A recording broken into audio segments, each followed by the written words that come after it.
Salam, selamat hari Day of Days. Kita patut bersyukur kepada Tuhan oleh karena 1 tahun sudah kita lewati kembali bersama Tuhan di dalam memajukan pekerjaannya di divisi Indonesia ini. Dan kita sudah melihat dari kesaksian-kesaksian yang sudah disampaikan, begitu banyak kemajuan yang kita capai di dalam pekerjaan Tuhan di divisi Indonesia ini, bahkan sampai ke Malaysia sana dan bahkan seluruh dunia ya.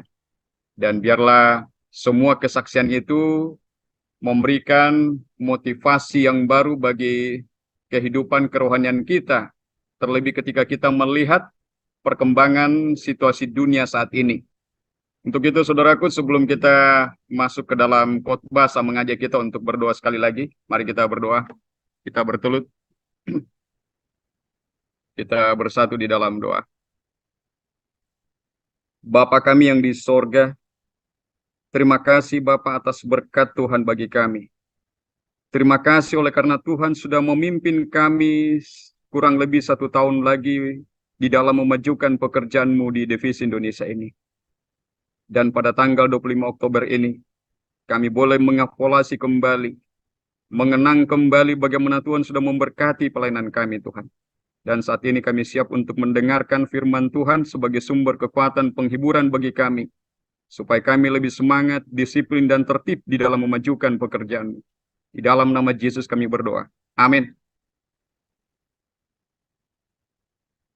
Baik, saudara-saudara yang dikasihi Tuhan, judul khotbah yang saya akan sampaikan pada hari di Opdes ini, keberhasilan akan dicapai di bawah satu kepemimpinan yang terorganisir.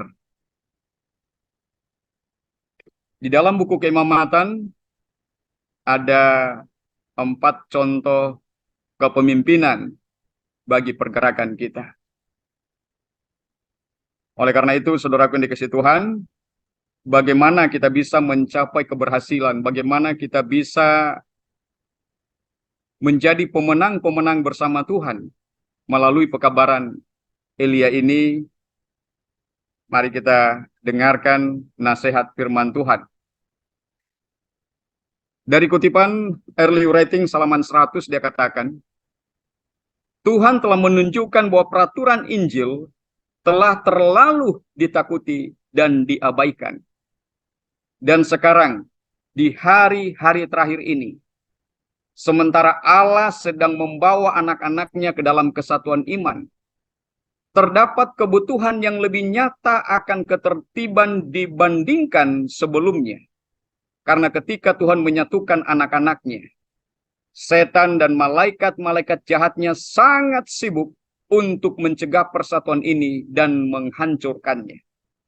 Saya melihat bahwa pintu di mana musuh masuk untuk membingungkan dan menyusahkan kawanan domba dapat ditutup. Saya bertanya kepada malaikat bagaimana pintu itu bisa ditutup.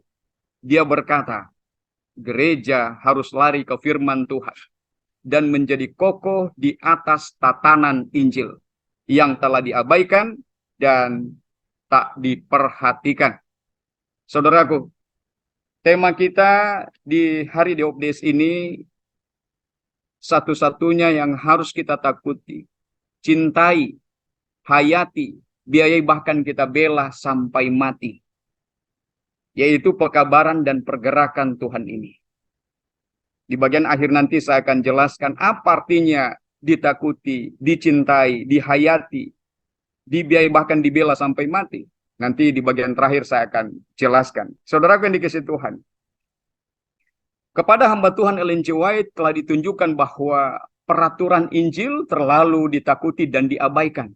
Nah, terkadang ketika kita semangat untuk menginjil, semangat untuk memajukan pekerjaan Tuhan, banyak jiwa yang kita mungkin kabari, kita bawa. Tetapi ada satu hal yang kita sering lalaikan, yaitu peraturan penginjilan yang kita buat, yang dibuat oleh organisasi. Kita sering mengabaikan tatanan atau aturan atau SOP penginjilan yang kita buat. Sehingga apa yang terjadi, saudara-saudaraku? Banyak orang yang belajar, tetapi tidak mencapai persatuan bagi berdirinya kerajaan. Nah, ini yang kita perlu cegah hal-hal seperti ini. Jadi, sekarang di hari-hari terakhir ini, Nabi menegaskan, sementara Allah sedang membawa anak-anaknya ke dalam kesatuan iman, terdapat kebutuhan yang lebih nyata akan ketertiban dibandingkan sebelumnya. Coba kita semangat, boleh semangat kita menginjil. Tapi bagaimana kita mengikuti aturan tata tertib atau tidak? Kita mau disatukan di dalam satu pergerakan yang terorganisir atau tidak? Atau kita menginjil hanya untuk diri kita, bukan untuk Tuhan? Ini yang kita perlu perbaiki ke depan. Jadi terdapat kebutuhan yang lebih nyata dalam ketertiban dibandingkan sebelumnya. Ada banyak saudara-saudara kita yang menginjil. Tapi mungkin sebagian tidak memberikan laporan. Mungkin sebagian tidak mau koordinir. Ya kan? Mereka mau berjalan sendiri. Nah, semua ini kita perlu rapikan, saudara-saudara. Jadi ketika Tuhan menyatukan anak-anaknya, ingat, kita memberitakan pekabaran ini untuk membentuk satu kesatuan, membangun kerajaan. Ya, di mana pelajaran sekolah sahabat kita, sahabat lalu, di hari Diok Deis tanggal 21, bagaimana Ka'bah contoh dan contoh saingan memberikan pelajaran yang sangat berharga bagi saudara dan saya. Bahwa saat ini kita sedang berada di perintah yang ketiga. Ya, jadi perintah pertama, perintah kedua, semangat untuk membangun, tapi tidak tertib, tidak disiplin sesuai dengan aturan Tuhan. Sehingga mereka tidak mencapai keberhasilan. Tetapi begitu Tuhan yang memimpin pergerakan itu, pembangunan itu, di bawah pimpinan Nabi, ada roh nubuat yang hidup di tengah-tengah mereka. Apa yang terjadi? Mereka mencapai keberhasilan dalam membangun Ka'bah yang kedua. Nah, kita ini dalam tahap perintah ketiga untuk membangun Ka'bah contoh saingan yang kedua. Di mana saudara dan saya mengetahui konsekuensi yang kita akan hadapi kalau kita tidak mau ikut aktif di dalam pembangunan ini. Kalau kita tidak mau mengikuti aturan Tuhan. Ya. Satu hal bahwa setan dan malaikat-malaikat jahatnya sangat sibuk untuk mencegah persatuan ini dan berusaha menghancurkannya. Itulah sebabnya kita harus selalu menyerukan. Kita harus selalu galakkan. Bagaimana supaya setiap cabang yang berkembang saat ini, setiap daerah yang berkembang saat ini, kita harus koordinir. Kita harus bawa ke dalam persatuan. Supaya jiwa-jiwa yang sudah dimenangkan ini terpelihara dan tetap berada di bawah satu kesatuan yang terorganisir. Saya melihat bahwa pintu di mana musuh masuk untuk membingungkan dan menyusahkan kawanan domba dapat ditutup. Saya bertanya, kata Nabi, kepada malaikat, bagaimana pintu itu bisa ditutup? Dia berkata, gereja harus lari ke firman Tuhan dan menjadi kokoh di atas tatanan Injil yang telah diabaikan dan tak diperhatikan. Nah, ini yang kita perlu garis bawahi, saudaraku. Bagaimana supaya pintu di mana musuh ini bisa masuk ditutup? Kita harus lari kepada firman. Ya, kita harus menjadikan firman itu sebagai penuntun bagi kita. Ya, jadi kita lari kepada firman dan menjadi kokoh di atas tatanan Injil, di atas peraturan yang sudah Tuhan buat.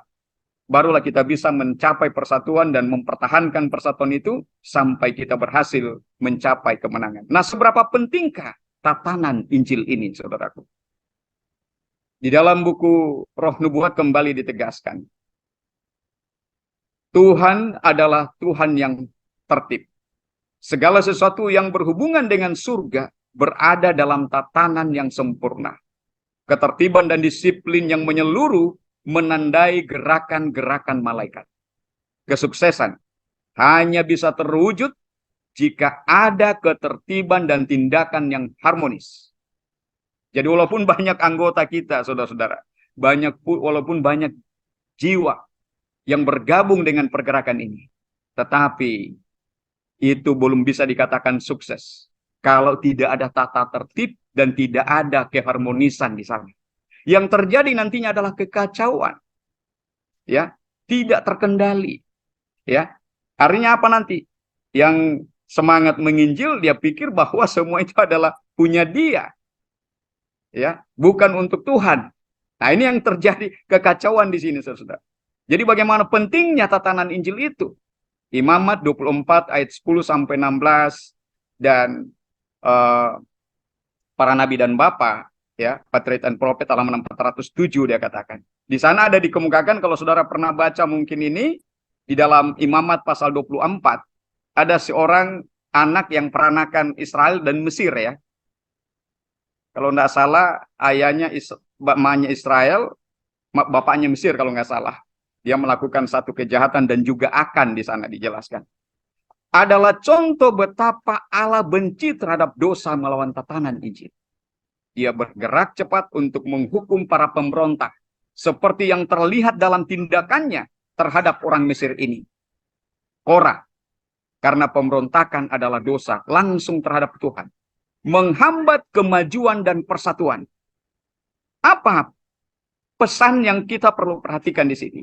Yang kita perlu ambil dari sini, saudara. Setiap tindakan penyimpangan, setiap pelanggaran yang disengaja, atau orang-orang yang tidak mau ditertibkan, tidak mau diberikan penataan supaya rapi dan supaya bergerak di bawah satu kesatuan, itu perlu diberikan tindakan disiplin sebenarnya. Ya. Jadi kalau kita tidak mengikuti tatanan ini yang sudah digariskan oleh Tuhan, maka kita tidak akan bisa mencapai kesuksesan dan kemenangan, saudara-saudara. Sekali lagi bahwa kesuksesan hanya bisa terwujud jika ada ketertiban dan tindakan yang harmonis. Selanjutnya dikatakan, mengorganisir setiap ladang yang berkembang. Nah, di dalam Yesaya 54 ayat 2, di sana sudah difirmankan bahwa lapangkanlah tempat kemahmu dan bentangkanlah tenda tempat kediamanmu. Janganlah menghematnya. Panjangkanlah tali-tali kemahmu dan pancangkanlah koko-koko patok-patokmu. Dalam Sembelih Jilid 3 nomor 2 dan 3 halaman 5 dia katakan. Sesuai dengan perintah di atas, sesuai dengan Yesaya 54 ini. Mount Karmel telah mulai memperluas tempat kemahnya dan menggandakan arealnya seperti yang diumumkan dalam Sembelih untuk membentangkan tirainya, mengatur, melindungi dirinya dari semua elemen yang tidak diinginkan. Dengan membangun sebuah organisasi yang menyeluruh sesuai dengan pola teokrasi Israel kuno untuk memperpanjang tali, yaitu mengungkapkan kebenaran dengan memperlihatkan dalam publikasi yang akan datang organisasi yang diumumkan di sini, dan untuk memperkuat wilayahnya, perwakilan dengan menetapkan masing-masing pihak pada jabatan tugasnya. Jadi kita lihat bagaimana pergerakan ini diorganisir, lalu kemudian diberikan satu tanggung jawab untuk menyebarluaskan pekabaran untuk kepentingan berdirinya kerajaan. Jadi setiap wilayah yang berkembang itu perlu diorganisir. Kita perlu memperluas, tapi kita perlu menertibkan sesuai dengan tatanan yang sudah Tuhan berikan petunjuk di dalam buku keimamatan. Jadi, saudara-saudaraku, mengorganisir setiap ladang yang berkembang itu sangat penting. Ya. Jadi kalau tidak diorganisir, maka dia tidak akan bisa mencapai keberhasilan. Selanjutnya di dalam Evangelis, halaman 95 dia katakan, marilah kita ingat bahwa kita bekerja bersama Allah. Kita tidak cukup bijaksana untuk bekerja sendiri. Allah telah menjadikan kita sebagai penata layanannya, guna pembuktian dan ujian bagi kita, sebagaimana ia dahulu menuntut bukti menguji Israel kuno. Dia tidak akan memiliki tentara yang terdiri dari orang-orang yang tidak disiplin, tidak disucikan, para serdadu yang tidak teratur, yang salah dalam mempresentasikan perintah dan kesuciannya. Review General 8 Oktober 1901 atau Evangelis halaman 95 paragraf 2. Selanjutnya, di dalam buku Signs of the Times, 28 Juli 1881, paragraf 3, dia katakan, berdasarkan kitab Hakim-Hakim 8 ayat 24 sampai 27 ya, dia katakan, setan menghasut Gideon agar memimpin Israel menjadi murtad. Setan tidak pernah tinggal diam. Dia dipenuhi dengan kebencian kepada Allah. Dan secara terus-menerus memikat manusia bertindak ke dalam jalan yang salah. Setelah bala tentara Tuhan memenangkan peperangan, saat itulah musuh menjadi sibuk. Dia datang menyamar sebagai malaikat terang. Ia berjuang keras untuk mengambil alih pekerjaan Allah. Pikiran-pikiran dan rencana-rencana semacam itulah yang ia masukkan ke dalam benak Gideon, yang akhirnya Israel dipimpin menuju jalan yang sesat. Saudaraku, kita tahu bagaimana kepahlawanan Gideon tadinya. Dia telah memenangkan peperangan bersama Tuhan. Dia telah membebaskan bangsanya dari penjajahan. Tetapi saudaraku, kemenangan yang dicapainya itu dia tarik untuk dirinya, bukan untuk Tuhan. Nah, ini menjadi ujian bagi saudara dan saya, terutama mereka yang menduduki jabatan-jabatan bertanggung jawab.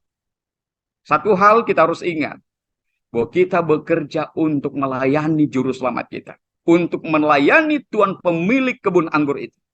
Setiap jiwa yang ditobatkan melalui pelayanan kita, itu bukan jiwa kita sebenarnya. Itu adalah milik Kristus. Jangan kita merasa bahwa itu adalah milik kita. Ini yang akan membuat kita jatuh ke dalam jerat seperti Gideon. Ya, jangan sampai ada di antara kita para pelayan Tuhan, BOT, ya, ketua-ketua cabang, pengurus-pengurus cabang, semua penginjil sukarela. Ingat satu hal ini, setan berusaha untuk memasukkan hal-hal seperti ini ke dalam pikiran kita, sebagaimana dia pernah mempengaruhi Gideon. Ya, jadi kita lanjutkan, saudaraku, para pemimpin bisa menyesatkan. Mereka yang menempati posisi tertinggi bisa saja menyesatkan, terutama jika mereka merasa tidak ada bahaya. Yang paling bijaksana bisa jatuh, yang terkuat bisa menjadi lemah. Kita lihat bagaimana Simpson, dia sangat kuat tetapi bisa jatuh, saudara-saudaraku. Sikap terlalu berhati-hati yang berlebihan sama bahayanya dengan terlalu percaya diri. Untuk terus maju tanpa tersandung, kita harus memiliki jaminan bahwa tangan yang penuh kuasa akan mengangkat kita.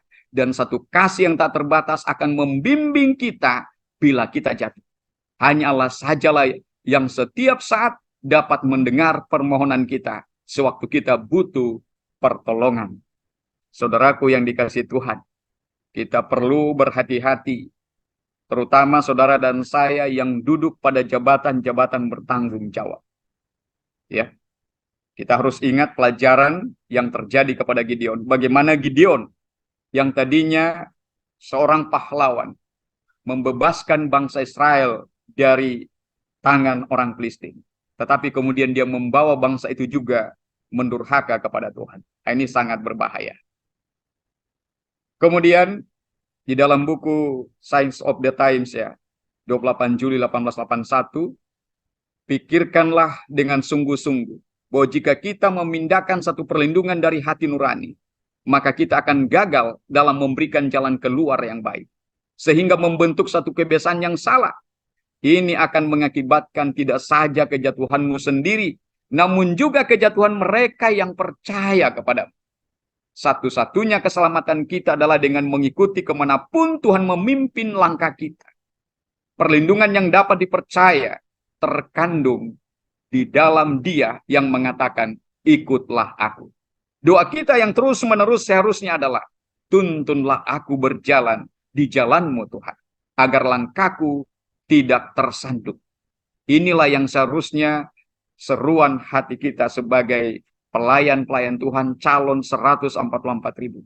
Kita harus serukan kepada Tuhan, tuntunlah aku berjalan di jalan-Mu, agar langkahku tidak tersandung, seperti Gideon, saudara-saudaraku.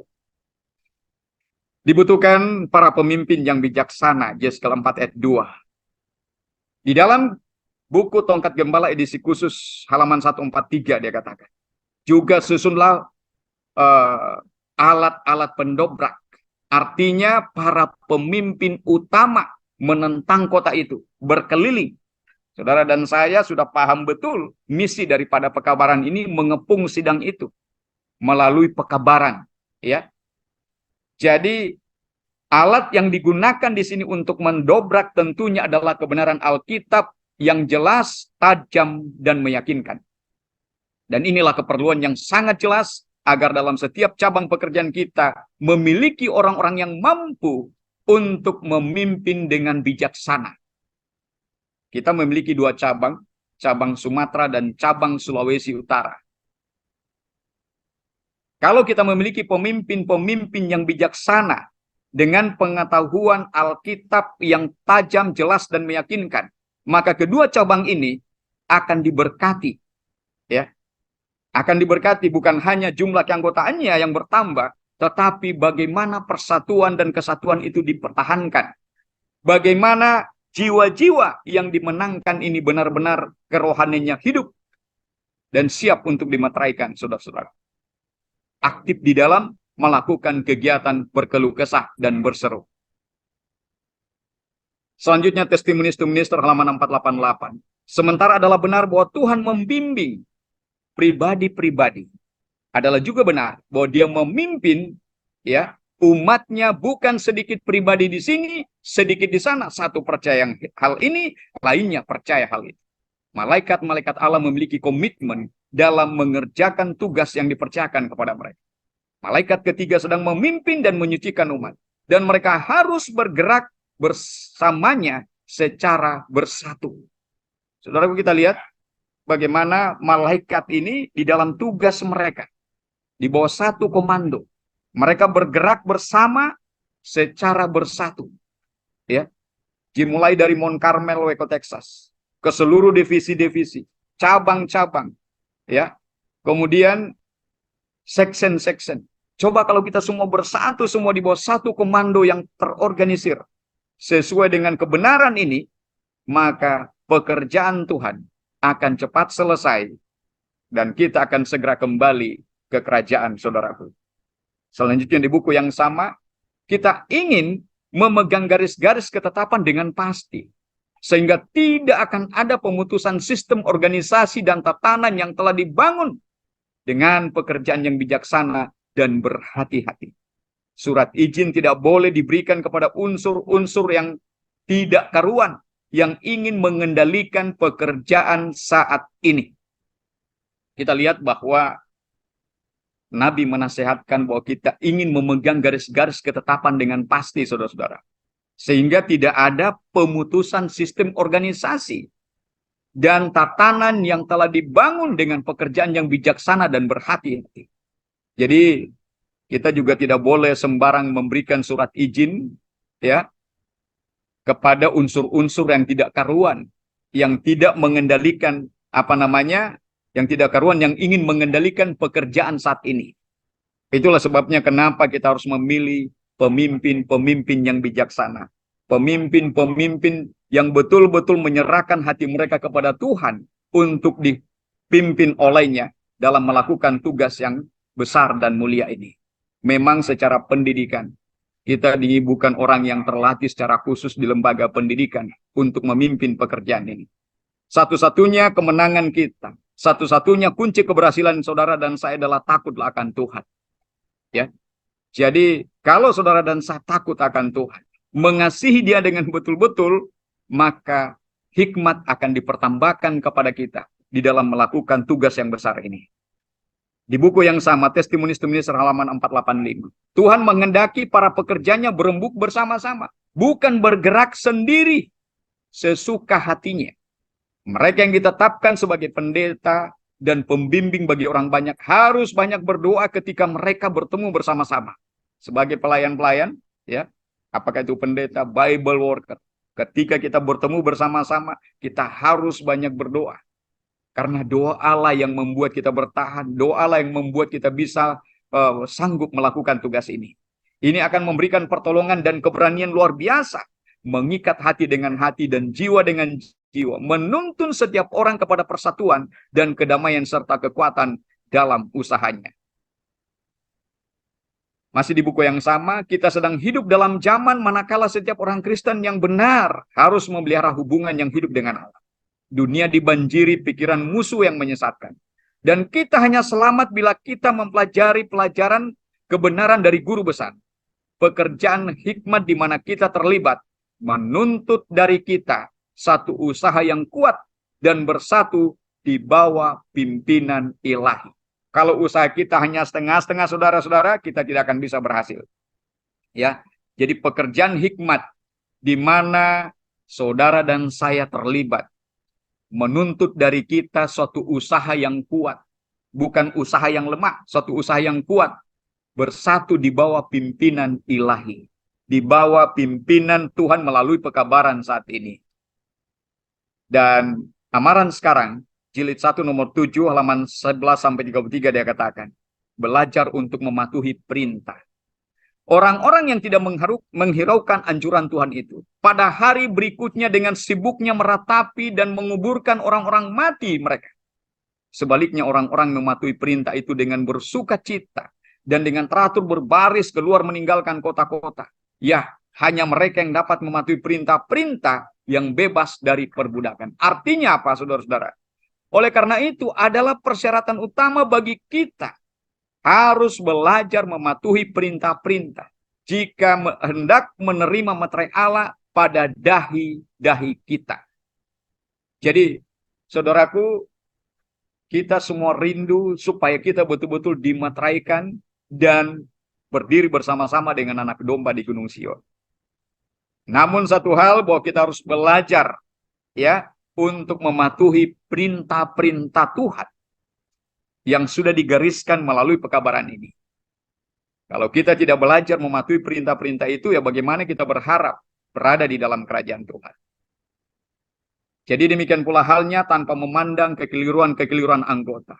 Kelemahan-kelemahan anggota dan kegagalan-kegagalan anggota. Pekabaran dan pergerakan Elia akan merupakan satu-satunya pekabaran dan pergerakan kiriman Allah, satu-satunya yang harus ditakuti, dicintai, dibantu, dihayati atau dibela sampai mati. Ya.